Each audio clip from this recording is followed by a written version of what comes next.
Welcome to Lotus Student Mentor channel. In this class, we are going to study benefits and applications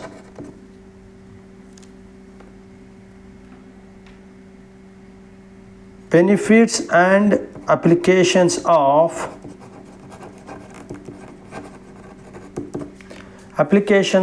object oriented programming.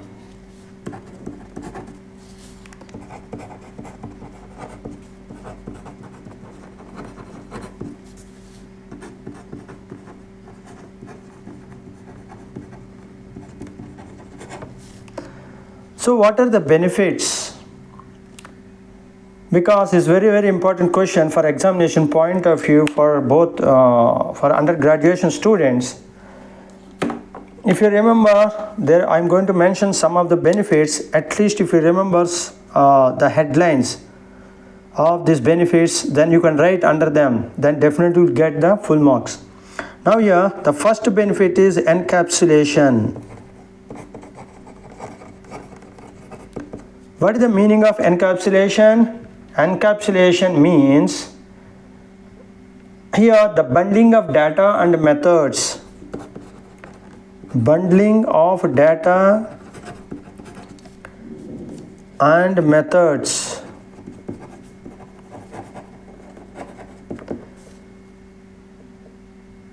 Here bundling of data and methods means it protects the data, protects the integrity of the data and prevents unintended interferences. The second is modularity. What is the second benefit of modularity? What is the modularity first? The modularity makes the easier to manage and understand large code bases. Modularity means it makes data or whatever code easier to manage and understand large code bases and understand large code bases. The third one is reusability. The reusability, what is the meaning of reusability? We have to number of times reuse the same code number of times. This concept comes in inheritance. Code reusability. So through the concept of inheritance, new classes can be created based on the existing ones. New classes can be created based on the existing ones.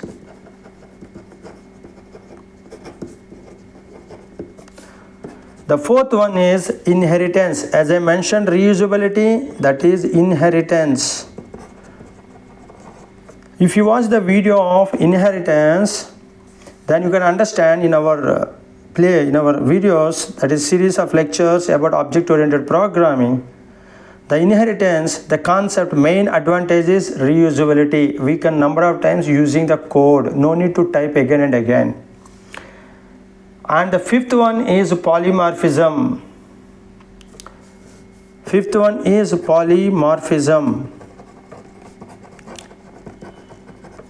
There are two types of polymorphisms. One is runtime polymorphism and another one is compile time polymorphism. This polymorphism means allows the methods to do different things. Allows the methods to do different things. Right now you remember only one sentence here. And the sixth type is abstraction. In abstraction, it is the concept of hiding.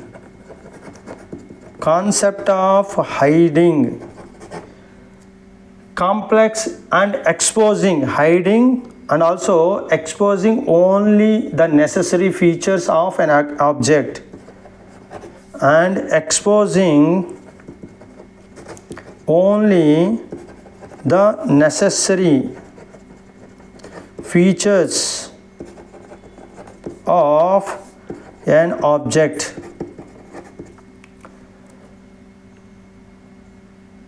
And the seventh one is maintainability.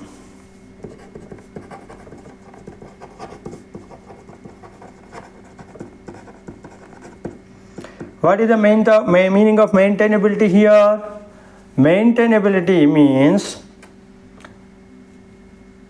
here the concepts polymorphism and abstraction makes it abstraction, polymorphism, those things can be maintained easily. That is the maintainability of the benefits of this object oriented programming.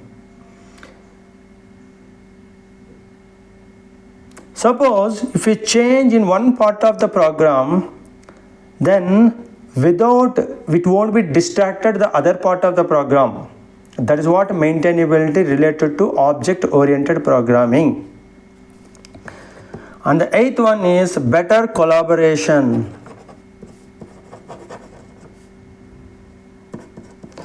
What is the meaning of better collaboration? The multiple developers, it allows multiple developers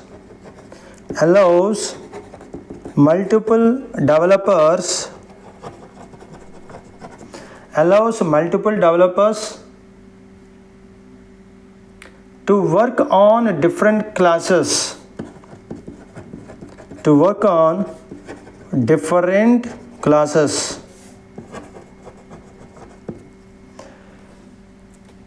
The ninth one is the real world modeling.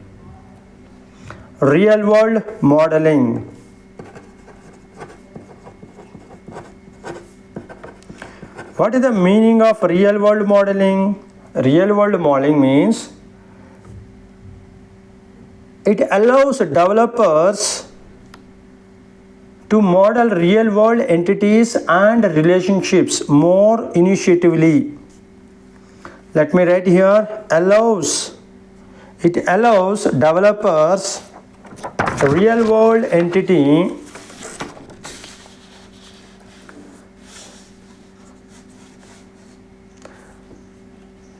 it allows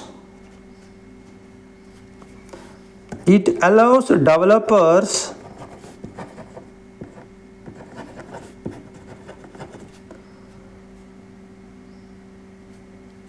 to model real world entities, and relationships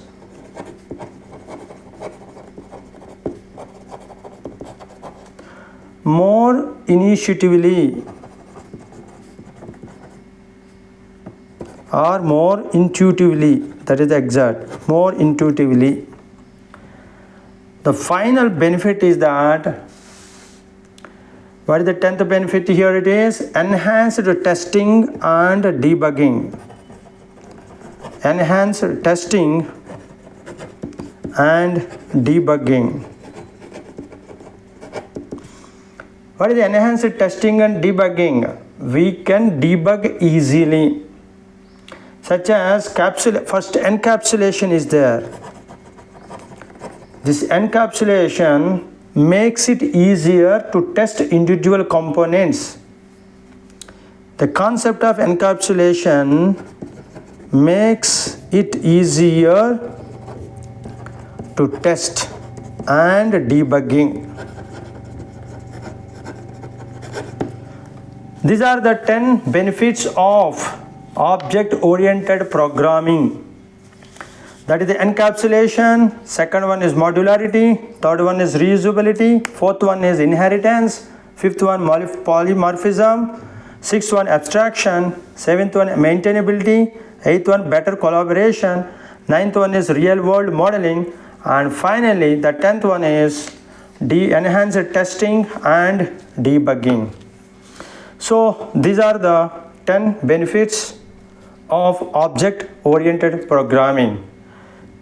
I hope you understood the 10 benefits. As I mentioned, benefits and applications. Yes, what are the applications of object-oriented programming? Yes, it is mainly applicable for, there are various applications are there. In main applications for object-oriented programming is number one, applications, that is for applications of OOPS, object-oriented programming. Number one is software development. What is the software development? Number one, software development, mainly for web applications, software development.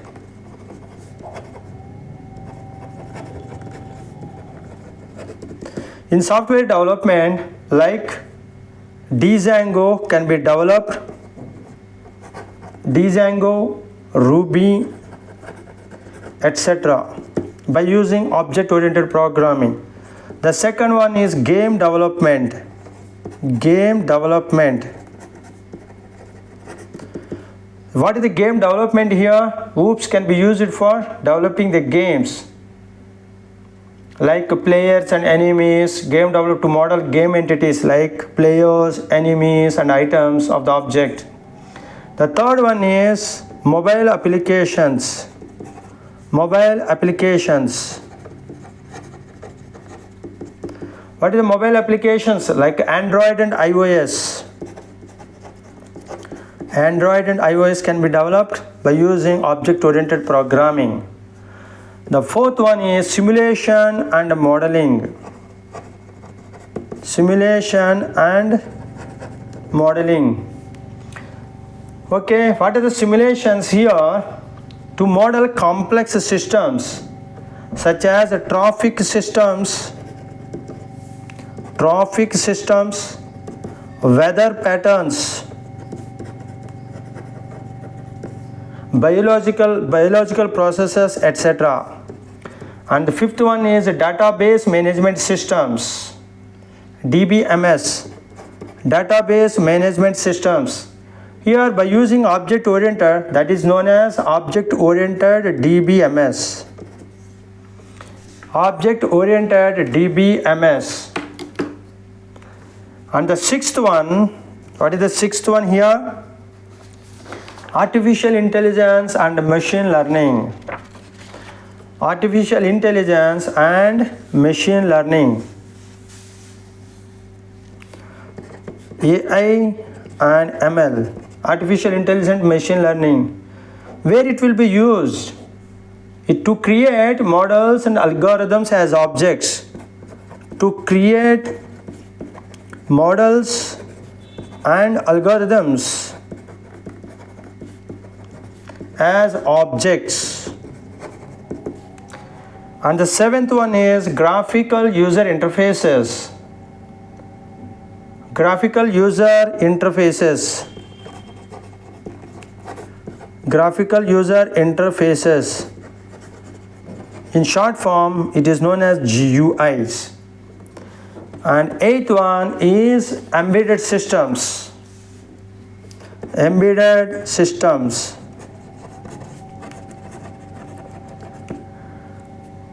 Okay, like embedded systems means like for robotics and IoT systems.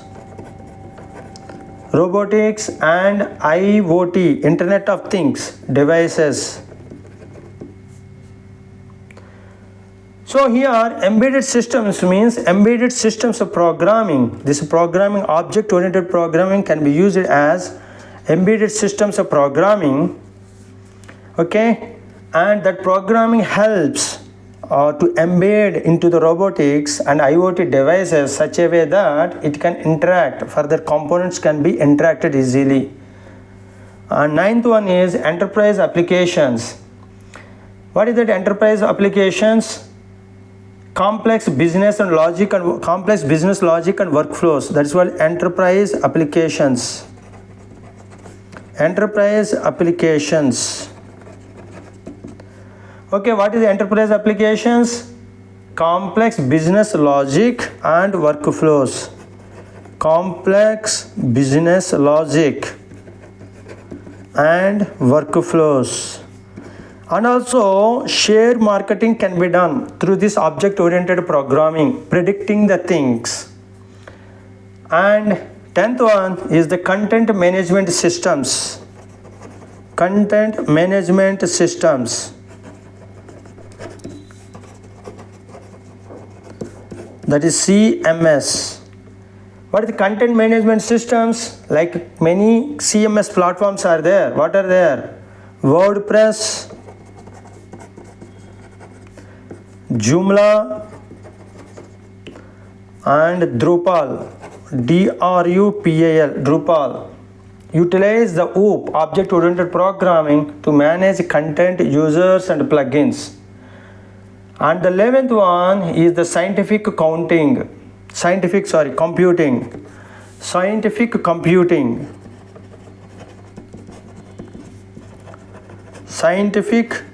computing.